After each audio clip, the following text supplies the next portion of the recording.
Part hybrid system of schooling.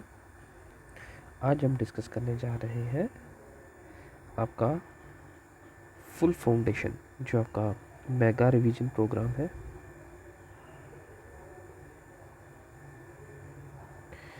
Programme तो यहाँ पे अब हम डिस्कस करने जा रहे हैं क्वेश्चन पेपर 2। तो चलिए स्टार्ट करते हैं। ये आपका क्वेश्चन पेपर है, इसमें multiple choice, short answer, very short and long answers है। चलिए हम क्वेश्चंस पे आ जाते हैं direct one by one. If z is equal to 4 minus iota 3, एक कॉम्प्लेक्स नंबर है। ये आपके पास MCQs है, जो 10 है आपके पास, each carrying 1 mark which result to total 10 marks. तो देन द एडिटिव इनवर्स क्या होगा? अगर z एक कॉम्प्लेक्स नंबर है तो उसका एडिटिव इनवर्स होता है -z। तो ये अगर 4 माइनस आयोटा 3 है तो माइनस ऑफ z आ जाएगा, minus of 4 minus iota 3 which is -4 plus iota 3। ये कॉम्प्लेक्स नंबर है, दिस इज -4 प्लस आयोटा 3।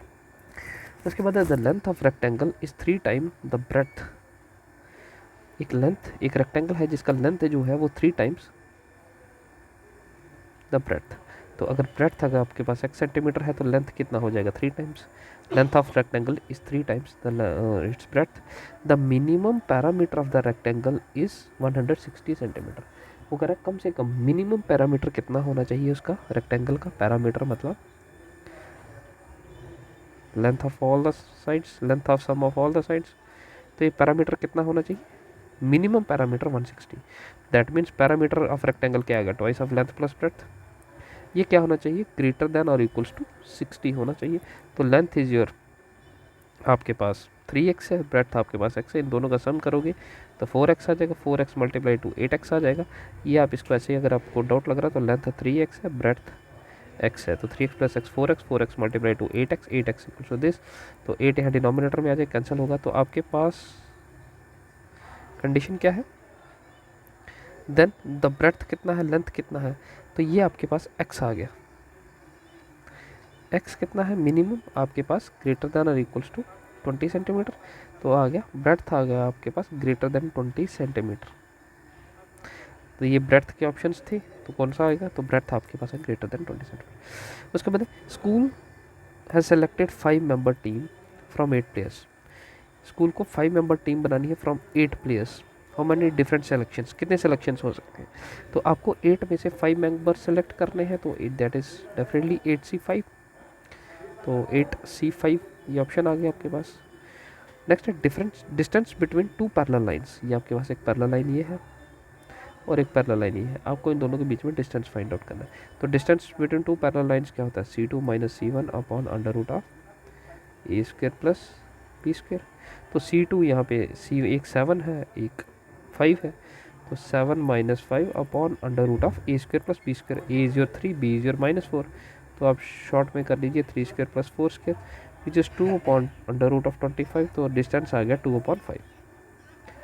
ठीक है, ये आ गया आपके पास।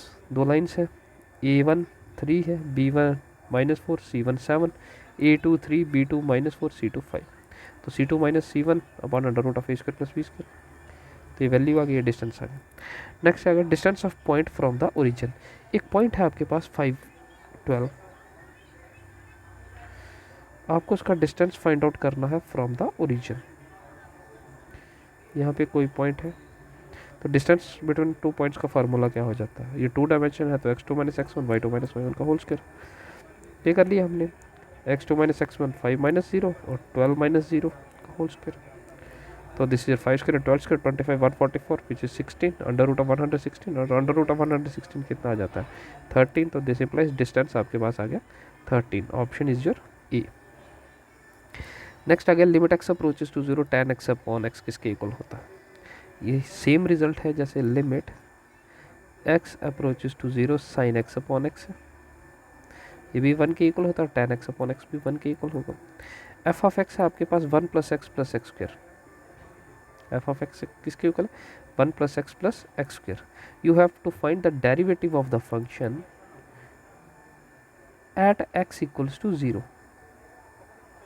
तो पहले दैट मीन्स आपको डेरिवेटिव ऑफ फंक्शन चाहिए, तो ये फंक्शन है, आप इसका डेरिवेटिव करेंगे, डिफरेंशिएट कर लिया हमने, तो सभी का अलग अलग, वन का अलग, वन का डेरिवेटिव कांस्टेंट का derivative 0, derivative of function with respect to the same, derivative of variable with respect to the same variable is 1, तो एक्स स्क्वायर का डेरिवेटिव हो जाएगा 2x, तो रिजल्ट आएगा derivative of function with respect to x is 1 + 2x। अब derivative of the function f of x at x equals to 0 को आप लोग f'0 लिख सकते हो, तो f'0 क्या आ गया, दैट मीन्स x को सब्स्टिट्यूट किया गया 0, तो 2 को 0 सब्स्टिट्यूट कर लीजिए, तो रिजल्ट आपके पास आ जाएगा 1। Answer is your D option. Next आ गया, one card is drawn from a well shuffled deck of 52 cards, एक डेक है आपके पास 52 कार्ड्स का, आपको उसमें से वन कार्ड निकालना है, find the probability of not N S.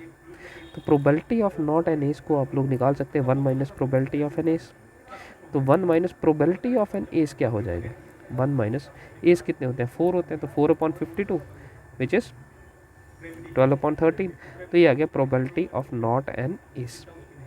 Probability of not N S हमने कैसे फाइंड आउट किया, 1 minus probability of N S, ठीक है, एन एस का प्रोबेबिलिटी तो हम निकाल सकते हैं, दैट इज 4/52 -1, तो वैल्यू जो भी आएगा वो आपका रिजल्ट आ जाएगा, दैट इज 12/13। नेक्स्ट है probability of A is 0.5, B intersection, find the probability of A union B. तो आपको पता है कि ए यूनियन बी किसके इक्वल होता है, probability of A union B, probability of A plus probability of B minus probability of A intersection B. तो इन सभी का वैल्यू आपको दिया गया है, A B, A union A intersection B का भी वैल्यू दिया गया है, आप लोग सब्स्टिट्यूट कर लीजिए, तो ए यूनियन बी किसके इक्वल आ गया 0.6, तो आंसर इज दिस। नेक्स्ट आ गया साइन 180 माइनस थीटा, तो sine 180 plus theta plus x, sorry 180 plus, तो ये आता है थर्ड क्वाड्रेंट में। अब 180 एंड कंडीशन है आपके पास साइन 180 प्लस एक्स, अब आपको पता है कि 180 प्लस एक्स पाई और 2 पाई के लिए फंक्शन चेंज नहीं करता है, तो दैट इज साइन एक्स। अब ये थर्ड क्वाड्रेंट में tan और cot पॉजिटिव है, तो ये नेगेटिव होगा, तो नेगेटिव ऑफ साइन एक्स आ गया, ऑप्शन इज योर ए। ठीक है बेटा,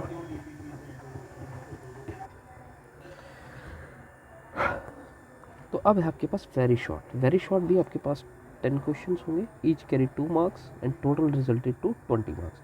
तो वेरी शॉर्ट जो क्वेश्चन है आपके पास वो आपके पास होंगे 20 मार्क्स के लिए। चलिए स्टार्ट करते हैं। Find the value of trigonometric function cosec -1410 degree. ठीक है, तो आपको पता है ये आपके पास एक फंक्शन दिया गया है जिसका आपको वैल्यू फाइंड आउट करना है। आपको पता है कोसेक माइनस थीटा किसके इक्वल होता है, माइनस कोसेक थीटा, तो cosec minus theta is minus cosec theta. अब ये जो कंडीशन है 1410, तो अगर आप इसको 360 मल्टीप्लाई 4 करें तो 1410 माइनस 30, तो ये 1410 ही बनता है। तो ये हमने कर दिया। अब ये आ गया 360, आपके पास देखिए 360 मल्टीप्लाई 4 है, मतलब ये आपका फर्स्ट रेवोल्यूशन आ गया, फिर सेकंड, फिर third and fourth revolution, 4 revolution complete हो चुके हैं। आप यहाँ पहुँच गए 360 plus theta, 360 plus theta. Again आप फर्स्ट क्वाड्रेंट में है, फर्स्ट क्वाड्रेंट में ऑल पॉजिटिव होता है। ठीक है, 360 माइनस थीटा है, सॉरी 360 माइनस, तो माइनस आपके पास यहाँ पे होगा, 360 में से कुछ कम है, माइनस है, तो आप फोर्थ क्वाड्रेंट में है। अगर आप फोर्थ क्वाड्रेंट में है तो आपके पास क्या आ जाएगा, यहाँ पे कौन पॉजिटिव है, कॉज और sec, that mean cosec is negative, तो कोसेक 360 माइनस थीटा कितना हो जाएगा, minus cosec theta, 2 pi minus theta is minus cosec theta, तो यहाँ कर दिया minus cosec 30 degree, minus minus is positive, cosec 30 कितना होता है 2, तो ये आपका आंसर आ गया। नेक्स्ट आ गया let U be the set of all the triangles in a plane. U एक सेट है आपके पास, all the A is the set of all the triangles with at least one angle different from 60 degree. तो A set में कौन C triangle है जिसमें एक एंगल कम से कम अलग होगा 60 डिग्री से, तो then what is a complement, तो उसमें एक ना एक एंगल, सभी एंगल 60 नहीं हो सकते, एक ना एक एंगल डिफरेंट होगा 60 से, तो ए कॉम्प्लीमेंट क्या हो जाएगा, all the angles of triangles are of 60 degree, that mean triangle आपके पास क्या होगी, ए कॉम्प्लीमेंट में ट्राइंगल्स होगी इक्विलैटरल ट्राइंगल। ठीक है, find the radius of circle आपको इस सर्कल का रेडियस फाइंड आउट करना है with central angle 60 degree and intercept an arc of length 37.4। एक सर्कल है जिसका आर्क लेंथ कितना है बेटा 37.4 और एंगल है 60 degree. You have to find the radius. अब आपके पास theta is equals to L upon R होता है। आपको रेडियस फाइंड आउट करना, फाइंड द रेडियस। तो आर आपके पास एल अपॉन थीटा हो गया। लेंथ ऑफ आर का आपको दिया गया है, लेकिन एंगल आपको 60 डिग्री दिया गया है। ये डिग्री में है। अब ये जो कंडीशन है ये रेडियन में ईयर का कंडीशन है, ठीक है। तो आप लोग 60 डिग्री को रेडियन में ईयर में कन्वर्ट कर दोगे, that is pi upon 3। Pi upon 3 आ गया, तो हमने थीटा को रिप्लेस कर लिया पाई अपॉन 3 के साथ, 3 अपॉन पाई आ गया। पाई आप 22/7 डाल दीजिए, ये पाई का वैल्यू आ गया। रेसिप्रोकल हो गया 7/22, इसको सिंप्लीफाई करोगे तो ये आ गया 35.7। तो ये आपका आर का ही वैल्यू था, जो आप आर इक्वल्स 12/थीटा। तो ये रिजल्ट आपके पास आर आ गया। तो रेडियस क्या हो गया, रेडियस इक्वल्स टू 35.7 सेंटीमीटर, ठीक है। नेक्स्ट पे चलते हैं। How many 3 digit even numbers can be formed from the digit 1 2 3 4 5 6। कितने 3 डिजिट इवन नंबर्स हम लोग बना सकते हैं फ्रॉम द डिजिट 1 2 3 4 5 6। तो 3 डिजिट इवन नंबर होने के लिए प्राइमरी कंडीशन है कि वंस प्लेस पे इवन नंबर होना चाहिए। वंस प्लेस पे इवन नंबर है तो वो ऑप्शन है 2 4 और 6, तीन ही ऑप्शन है। तो वंस प्लेस पे ऑप्शन है आपके पास 3, ठीक है।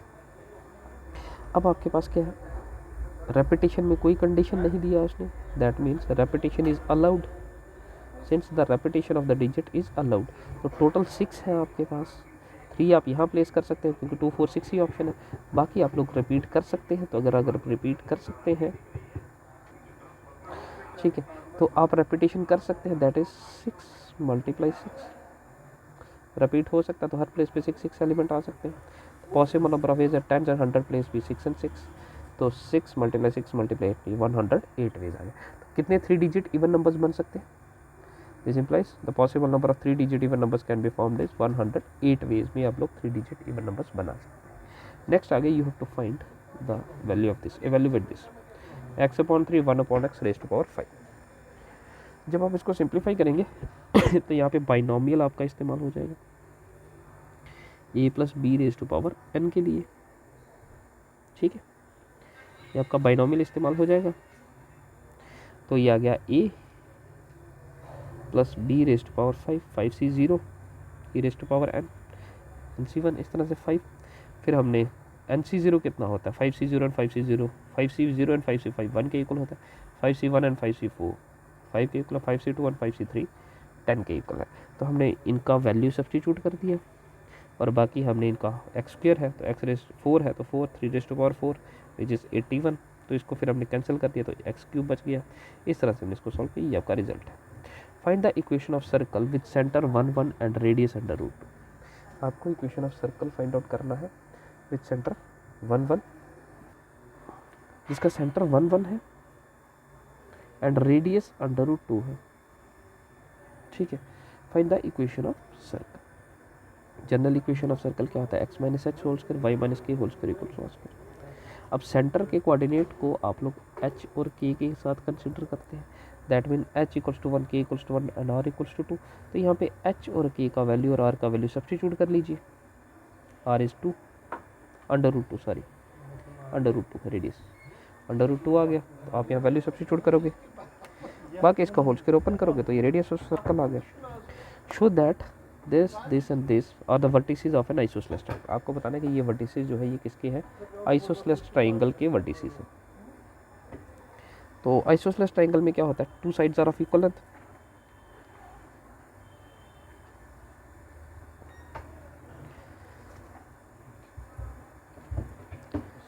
तो हम 2 साइड्स ये ए बी और ए सी हमने कोऑर्डिनेट्स बना दिए।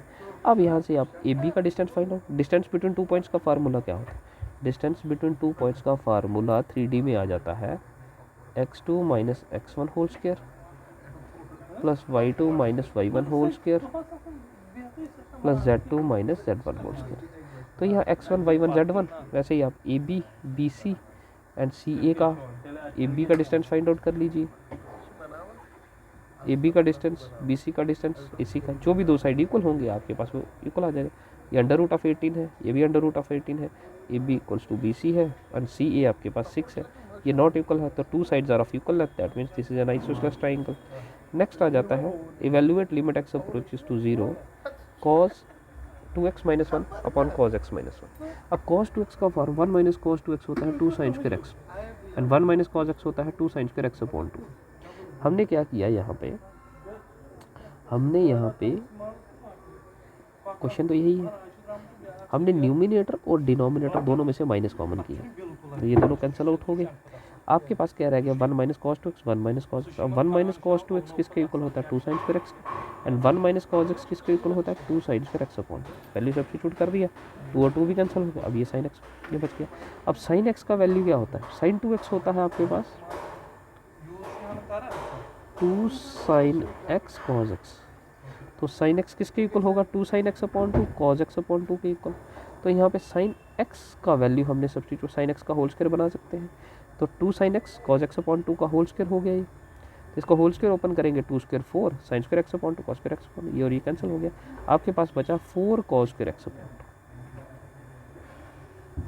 सॉरी टू से दिस इज 4, ठीक है।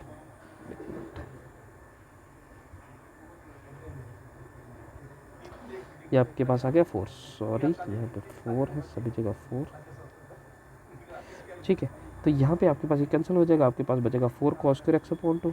अब लिमिट x अप्रोचेस टू 0 होता है, x का वैल्यू 0 आ जाएगा, तो ये cos 0 हो गया। cos 0 कितना होता है आपके पास 1 होता है, 4 multiplied by 1 is equals to 4, your result is 4, ठीक है। नेक्स्ट क्वेश्चन पे आ जाते हैं हम लोग। Find the mean deviation about the median, आपको मीडियन फाइंड आउट करना है।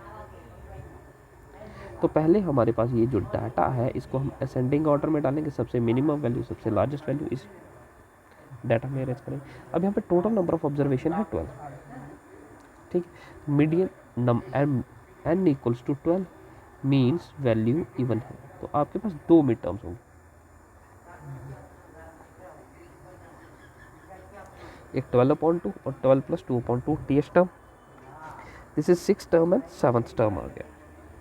अब 6th टर्म यहाँ पर क्या है 1 2 3 4 5 6, यहाँ पे 1 2 3 4 5 6, 6 टर्म 13 है और 7 टर्म 14, इन दोनों का सम करेंगे डिवाइडेड बाय 2, तो रिजल्ट आ गया आपके पास मीडियन टर्म आ गई 13.5। तो mean deviation about the median जो है इसका फार्मूला है summation of x I minus median, sorry this is your median, mean deviation about the median है, सॉरी मीडियन।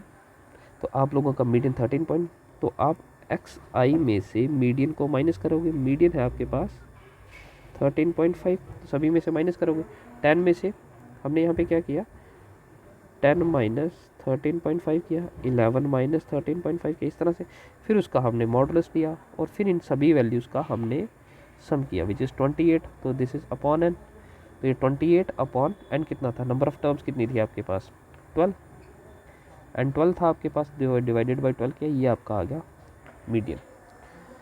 नेक्स्ट आ गया bag contain 9 discs in which 4 are red 3 are blue and 2 are yellow, 4 red 3 blue and 2 yellow है। A disc is drawn at random. Find the probability that it will be a red disc and not blue disc। एक bag है जिसमें 9 disc है, 4 red है 3 blue and 2 yellow, 4 3 7 and 2 9।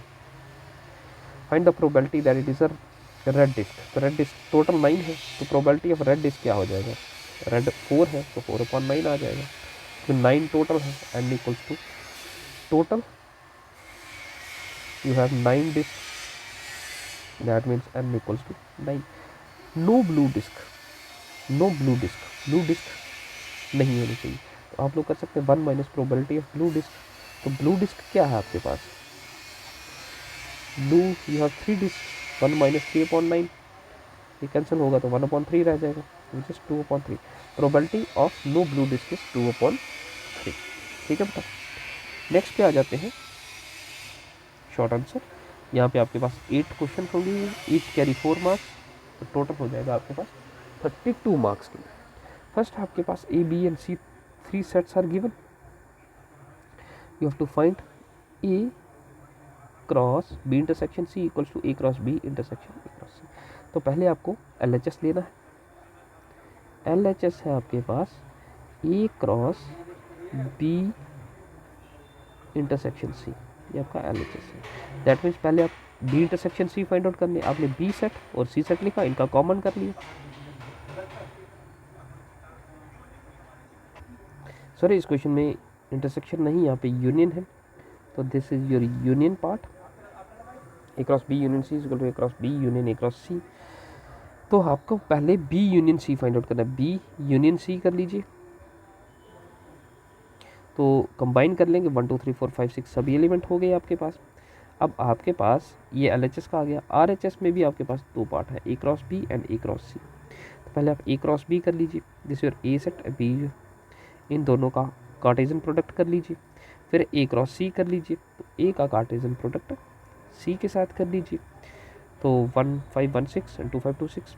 फिर आप LHS ले लीजिए, A cross B union C, sorry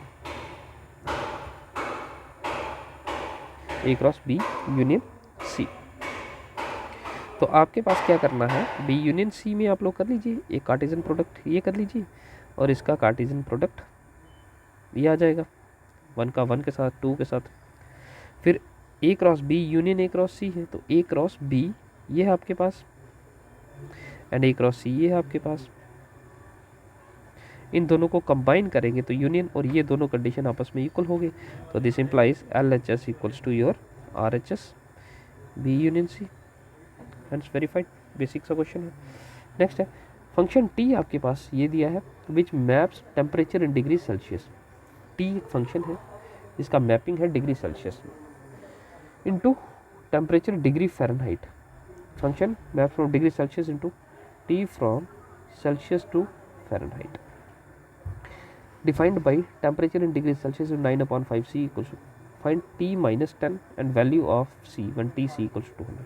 आपको T minus 10 फाइंड आउट करना है, तो TC जो आपके पास गिवन है वो ये है, T minus 10 आपको फाइंड आउट करना। दैट मीन्स C का जो वैल्यू है वो -10 है, तो C आपने -10 सब्सटीट्यूट किया, हर जगह C -10 आ गया, 5 2 ज़ा 10 हो गया, 9 मल्टीप्लाई -2 प्लस, तो ये आ गया आपके पास 14। उसके बाद है टी सी इक्वल्स 212, आपको given you have to find C, value of C find out करना। तो टी सी किसके इक्वल है, टी सी आपके पास है टेम्परेचर इन डिग्री सेल्सियस आपके पास 9/5 C प्लस 32 के इक्वल। तो यहाँ से आप इसको यहाँ पे शिफ्ट करेंगे तो -32, दिस इज 118, इसको क्रॉस मल्टीप्लाई करेंगे 20, तो दिस इज योर 100। सी आपके पास आ गया 100।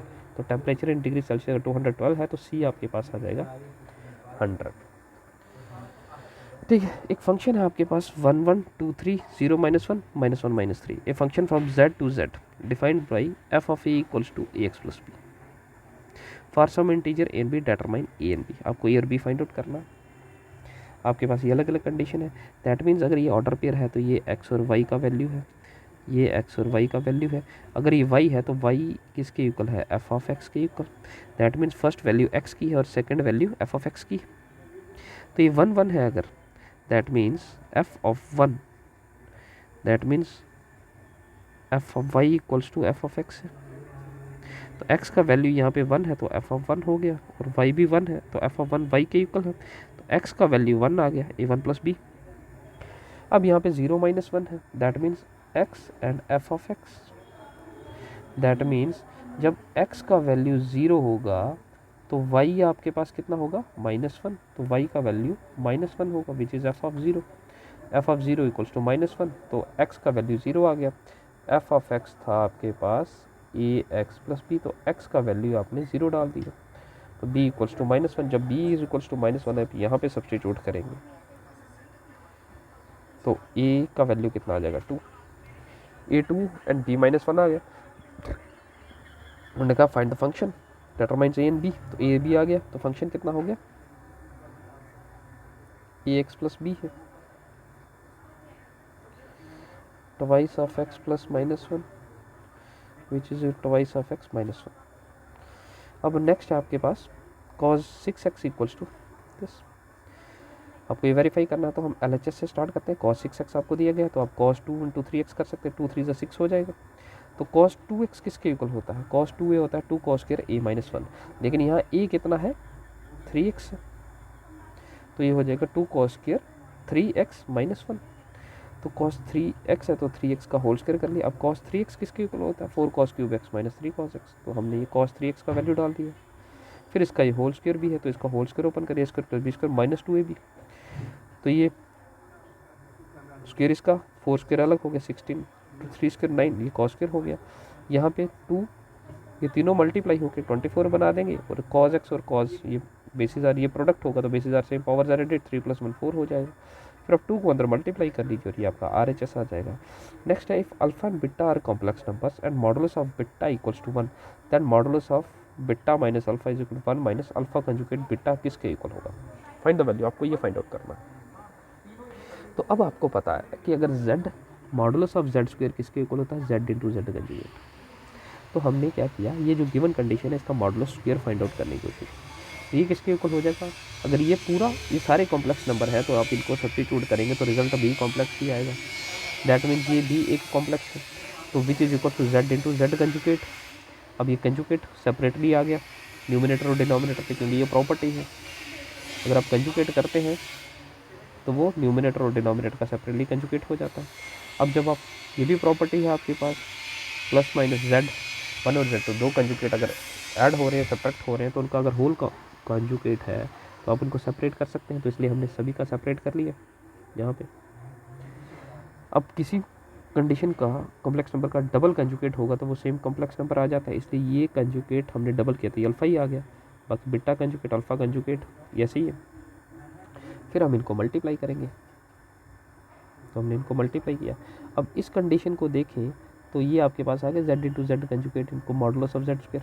अब अल्फा और बीटा स्टार्टिंग में कॉम्प्लेक्स नंबर्स है, तो that means beta into beta conjugate beta modulus square, alpha into alpha conjugate alpha modulus square. ये कंडीशन एज इट इज़ रहेंगे 1, ये कंडीशन भी एज इट इज़ रहेगा, लेकिन इस कंडीशन का अल्फा इंटू अल्फा कंजुगेट हमारे पास अल्फा मॉडुलस स्क्वायर हो जाएगा। अब गिवन क्वेश्चन में हमारे पास है कि modulus of beta equals to 1, ये गिवन है। दैट मीन्स ये भी 1 हो जाएगा और ये भी 1 हो जाएगा, ये दोनों 1 हो जाएंगे। तो हमने इनका वैल्यू सब्स्टिट्यूट कर दिया 1, यहाँ पे भी 1 आ गया। बाकी इक्वेशन सेम रहेगी तो इनको कैंसिल हो जाएगा, तो रिजल्ट 1 आ जाएगा, विच इज़ √1। तो रिजल्ट आपके पास आ गया 1। ठीक है, find all pairs of consecutive odd positive integer both of which are smaller than 10 and sum of their sum is more than 11। आपको सभी कॉन्जिक्यूटिव ऑड पॉजिटिव इंटीजर का वैल्यू फाइंड आउट करना है, both of which are smaller than 10। उन सभी consecutive positive integer का value find out करना है, both of which are less than 10। तो अगर दो नंबर है x and x + 2, consecutive odd है तो वो होगा 1 3 3 5 5 7, तो 2 तो ऐड होगा नेक्स्ट वाले। ये दो नंबर है तो अगर ये दोनों लेस देन 10 होना चाहिए, x लेस देन 10 तो x + 2 भी less than 10, x is less than 8 हो जाएगा। इन दोनों को अगर हम देखेंगे कंडीशन है यहाँ 8 होगा यहाँ 10, यहाँ पे x लेस देन 10 है और x लेस देन 8 है, तो इन दोनों में कॉमन क्या है? लेस देन 8 ही है। अब कंडीशन है such that their sum is more than 11, उनका सम क्या होना चाहिए? Greater then 11। इन दोनों का सम क्या होना चाहिए? मोर देन 11। तो आपने इन दोनों का सम किया which is more than 11, x + x is 2x, 2 इधर जाएगा तो 9 आ जाएगा, तो ये आ जाएगा 9। तो less than x is greater than 9/2, greater than 9/2। अब ये ग्रेटर देन 9/2 है, x ग्रेटर देन 9/2 और यहाँ पे x लेस देन 8 है, तो फ्रॉम थर्ड एंड फोर्थ हमने किया तो x बिटवीन 9/2 एंड 8 आ गया, तो 9/2 इज 4.5, 9/2 यहाँ पे आ गया, ठीक है। And less than 8, x greater than 9/2 है, लेस देन 8 यहाँ पे आ गया, तो वैल्यू बीच में आ गई 5 6 एंड 7। लेकिन आपको क्या चाहिए? ऑड पेयर चाहिए। तो ऑड नंबर यहाँ से this implies since x is an odd, तो पॉसिबल वैल्यूज ऑफ x कौन कौन से हो गए? 5 और 7। इनके पेयर क्या हो जाएंगे? अगर x 5 है, एक्स प्लस 2 7 हो जाएगा, एक्स अगर 7 है तो एक्स प्लस 2 9 हो जाएगा। तो ये 2 पेयर आ गए आपके पास। नेक्स्ट आ गया find the number of arrangement of the letters of the word independence in how many of this arrangement do the word start with P and do all the letters work together. अब आपको बताना है कि independence word में आपको वो word चाहिए। Find the number of arrangement of the letters of the word independence, कितने अरेंजमेंट बन सकते हैं इंडिपेंडेंस से। तो इंडिपेंडेंट वर्ड में हमारे पास टोटल एन 12 लेटर्स हैं। Number of times N repeat, N कितनी बार रिपीट हो रहा है 3 बार, ई कितनी बार रिपीट हो रहा है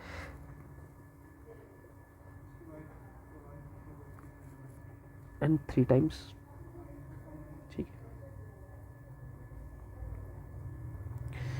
ई कितनी बार रिपीट हो रहा है 4 टाइम्स, 1 2 3 4। और डी कितनी बार रिपीट हो रहा है, डी रिपीट हो रहा है 2 टाइम्स, ठीक है। ये आपके पास रेपिटेशन। तो पॉसिबल नंबर ऑफ अरेंजमेंट्स क्या हो जाएगा, N is 12 factorial upon 3 factorial 4 factorial, इसको सिंप्लीफाई करोगे ये नंबर ऑफ फेज आ जाएगा। Do all the words starts with P, अब सारे वर्ड क्या होने चाहिए, पी से स्टार्ट होने चाहिए। तो एन आपके पास 12 है, सारे वर्ड्स अगर पी से स्टार्ट होंगे तो पी आपका फिक्स हो जाएगा। That means you are left with 11 possibilities. अगर आप 11 पॉसिबिलिटीज़ के साथ पेंडिंग है तो आपके पास रिपीट जो हो रहा है पी से जब स्टार्ट होगा, बाकी सारे एलिमेंट रिपीट तो हो रहे, एन भी हो रहा, ई भी हो रहा, डी भी हो रहा, तो वो आ जाएगा आपके पास 11 factorial upon 3 factorial multiply this, इसको सिंप्लीफाई करोगे ये आ गया। Do all the vowels occur together, अब इस पूरे वर्ड में कितने वॉवल हैं, all the 5 vowels occur together, सारे वॉवल्स एक साथ आने चाहिए। तो वो हो गया आपके पास 4 ई है यहाँ पे आपके पास 1 2 3 4 एंड 1 आई, ये वॉवल है आपके पास 4 ई एंड 1 आई। तो अगर सभी को एक साथ होना है तो हम इनको एक यूनिट कंसीडर करेंगे। 5 ये हो गए प्लस 7 अलग हो गए तो टोटल हो गए 12। तो अगर ये टोटल 7 है, इनको हम 1 यूनिट कंसीडर कर रहे हैं तो टोटल हो गए हमारे पास 8 फैक्टोरियल अपॉन, अब एन और डी तो रिपीट कर रहे हैं तो वो 3 फैक्टोरियल अपॉन 2 फैक्टोरियल हो जाएगा। ये आ गया आपके पास पॉसिबल वेज। अब उस 5 फैक्टोरियल में क्या प्रॉब्लम है, ये जो आपके पास 5 ई है यहाँ पे आई की अलग अलग पोजीशन हो सकती है, तो वो आपके पास अलग इन 5 लेटर्स में 4 टाइम्स ई है, तो आप इसको ये भी बना सकते हैं, इनका प्रोडक्ट करोगे ये रिजल्ट आ जाएगा आपके पास। नेक्स्ट आ गया आपके पास last, prove that the product of the length of perpendicular drawn from point this and this to the line is B square. कि आपके पास prove that the product of the length of perpendicular drawn from the point, length of perpendicular drawn from the point this to the line this, इन 2 point से इस line पे perpendicular जो बनाए जा रहे हैं उनका डिस्टेंस का जो प्रोडक्ट है वो कितना होगा B square. That means d1 dot d2 कितना होना चाहिए बी स्क्वायर। अब ये distance of point from the line है, ये भी distance of point from the line है, तो आपके पास 2 कंडीशन है। ये इक्वेशन है, इसका आपने एलसीएम लिया, बी यहाँ पे आ गया, ए यहाँ पे आ गया, माइनस ए बी, ये इक्वेशन ऑफ लाइन बन गया। अब distance of point this from the line 1, ये जो 1 लाइन है इससे डिस्टेंस कितना होगा, आप यहाँ से एक्स और वाई का वैल्यू, एक्स का वैल्यू ये आ गया, बाकी बी कॉस थीटा वैसे ही है, वाई आपके पास 0 है तो वाई 0 हो गया, बाकी ये साइन थीटा वैसे, ये बी आ गया। इसको सिंप्लीफाई करोगे आप लोग तो ये कंडीशन बन जाएगी। अब d2 क्या आ जाएगा, distance of point this from the line, second point का भी डिस्टेंस फर्स्ट लाइन से कितना है, तो उसके लिए x आपके पास ये है तो ये x का वैल्यू आ गया, बाकी ऐसे ही है, y का वैल्यू 0 आ गया। इसको आप सिंप्लीफाई करोगे ये आ जाएगा। अब इन दोनों का प्रोडक्ट कितना होना चाहिए बी स्क्वायर, तो अगर आप इन दोनों का प्रोडक्ट करते हैं, इसको सिंप्लीफाई करेंगे तो ये हो जाएगा आपके पास बी स्क्वायर के इक्वल। ठीक है, स्टेप बाय स्टेप किया हुआ हमने। नेक्स्ट आ जाएगा आपके पास the sum of first 3 terms of GP is 13/12 and their product is -1। First 3 terms of a GP जिनका प्रोडक्ट ये है एंड देयर सम ये है एंड प्रोडक्ट -1 है, find the common ratio and the term. तो हम सपोज करते हैं कि फॉर एग्जांपल ये फर्स्ट 3 टर्म्स है जीपी के, इनका सम आपके पास क्या है 13/12, और इनका प्रोडक्ट कितना है -1। अब इन सभी में से ए कॉमन हो जाएगा तो ये कंडीशन आपके पास आ जाएगी। और यहाँ प्रोडक्ट करोगे cancel, a³ -1, that means a equals to -1। अब यही वैल्यू अगर आप फर्स्ट में सब्स्टिट्यूट करते हैं तो a -1 आ गया। अब इसको सिंप्लीफाई करोगे आप लोग तो r आ गया आपके पास 2। r की 2 कंडीशन आ गई। अब रेशो 2 है और a का वैल्यू -1 है। तो जब a -1 होगा और r आपके पास ये होगा तो वैल्यू यहाँ पे a/r, a और ar में वैल्यू सब्स्टिट्यूट कर लीजिए, आपको रिजल्ट मिल जाएगा। और उसके बाद यहाँ पे a -1 है और r अगर -4/3 है, इनका a/r, a और ar में वैल्यू सब्स्टिट्यूट कर लीजिए, आपको रिजल्ट मिल जाएगा। ये आपके टर्म्स आ गए, first terms of GP. Next है आपके पास A B C and D are in GP. ये सारी आपके पास एक जीपी में कंडीशन है, prove that this equals to this. तो अगर ये सारी टर्म्स जीपी में है तो हमारे पास ए फर्स्ट टर्म, बी को सेकंड, सी को थर्ड और डी को फोर्थ टर्म कंसिडर है। इनमें वैल्यू सब्स्टिट्यूट कर लेते हैं। ए बी सी डी हम LHS ले लेते हैं और यहाँ पे A B C and B C D का वैल्यू सब्स्टिट्यूट कर लीजिए, ठीक है। तो ए स्क्वायर आर स्क्वायर ये इस तरह से आ गया। अब इसमें से इन सभी में से ए स्क्वायर कॉमन आ सकता है और इन सभी में से A square are square common आ सकता है। कॉमन कर लिया तो 1+ ये रिजल्ट आ गया आपके पास, ठीक है। ए स्क्वायर यहाँ बाहर चला गया तो यहाँ R4 रह जाएगा सिर्फ। तो अब ये दोनों रिजल्ट सेम है। अगर ये दोनों रिजल्ट यहाँ से भी ए स्क्वायर सभी में से कॉमन हो गया, आर स्क्वायर यहाँ पे भी है, यहाँ पे भी है, तो यही दोनों से रिजल्ट सेम बने। ए इसका होल स्क्वायर हो गया, A square into A square A4 हो गया। और फिर ये आ गया A B B C C D, इन सभी का प्रोडक्ट ए स्क्वायर आ जाएगा, ये ए स्क्वायर आ जाएगा, ठीक है। ए स्क्वायर आर, ठीक है, A square R, A square R आ गया आपके पास। तो A square R, A into A square, A square. अब इन सभी में से ए स्क्वायर आर कॉमन आ जाएगा तो ये स्क्वायर से बाहर आएगा तो ए स्क्वायर R4 हो गया 1/AR। अगर ए स्क्वायर कॉमन आएगा यहाँ से तो ए स्क्वायर यहाँ पे भी है, यहाँ पे भी, इन सभी में से ए स्क्वायर कॉमन आ जाएगा, ठीक है। इन सभी में से ए स्क्वायर कॉमन आ गया तो 1+R² + R4 बच गया। इस तरह से LHS और RHS आपस में इक्वल हो गए। ये आपका LHS और ये आपका LHS है और ये आपका RHS है, सेम आ गया। नेक्स्ट आ गया find the derivative of this function. तो ये आपके पास यहाँ पे कंडीशन है, आप इनका डेरिवेटिव फाइंड आउट करोगे। तो ये दो फंक्शंस हैं, इनको कंबाइन कर सेपरेटली करोगे, ए और बी का डेरिवेटिव। अब यहाँ पे आ गया, अब इसका डेरिवेटिव करेंगे 2/x का, तो इसको कोशेंट रूल अप्लाई कर लीजिए। Second into derivative of first minus first into derivative of second का होल स्क्वायर। कांस्टेंट का डेरिवेटिव 0 हो जाएगा और 1+x x+1 का 1+0 हो जाएगा। तो ये कंडीशन सारा 0 हो जाएगा और यहाँ सिर्फ -2 बचेगा। b का डेरिवेटिव आ जाएगा ये, तो ये आ जाएगा आपका quotient rule again second into derivative of first minus first into derivative of second. x² का डेरिवेटिव 2x हो जाएगा और 3x - 1 का डेरिवेटिव 3 - 0 हो जाएगा। इसको सिंप्लीफाई करेंगे, ये आ जाएगा। फिर हम इन दोनों का वैल्यू यहाँ पे सब्स्टिट्यूट कर दीजिए तो ये आपका डेरिवेटिव हो जाएगा। नेक्स्ट आके आपके पास एक फंक्शन है, ये आपको दिया गया है।